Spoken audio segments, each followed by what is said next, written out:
ఈరోజు జెండా వీధి ప్రాంతాల్లో టీడీపీ చేరిక చరిత్రలో చూడలేదు. ఇలాంటి చేరిక జెండా వీధి అంటే కాంగ్రెస్ తర్వాత వైఎస్ఆర్సీపీ జెండా వీధిలో చరిత్ర సృష్టించిన ఈ కార్యక్రమం టీడీపీ మొట్టమొదటి సభ చాలా సంతోషకరం ఉంది.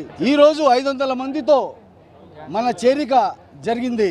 ఈ చేరిక నారాయణ సార్ విపిఆర్ గారి సమక్షంలో జరిగింది. మైనార్టీ నాయకుడు మన అబ్దుల్ అజీజ్ గారు మైనార్టీలకు నేనున్నాను అని ముందుకొచ్చి మాకు ధైర్యం ఇచ్చి టీడీపీలో మాకు ఆహ్వానించారు. దానివల్ల మేమంతా వైఎస్ఆర్సీపీ వదిలి చంద్రబాబు నాయుడుని సీఎం చేసుకోవాలని మేమంతా టీడీపీలో చేరడం జరిగింది. ఈరోజు 43వ డివిజన్ పెట్టింది పేరు వైఎస్ఆర్సీపీకి. నారాయణ గారి మీద మాకు ఒక మంచి అభిప్రాయం ఉంది. నారాయణ సార్ అభివృద్ధి చేస్తారు 100కు 100%. దానివల్ల మేమంతా టీడీపీలో చేరడం జరిగింది.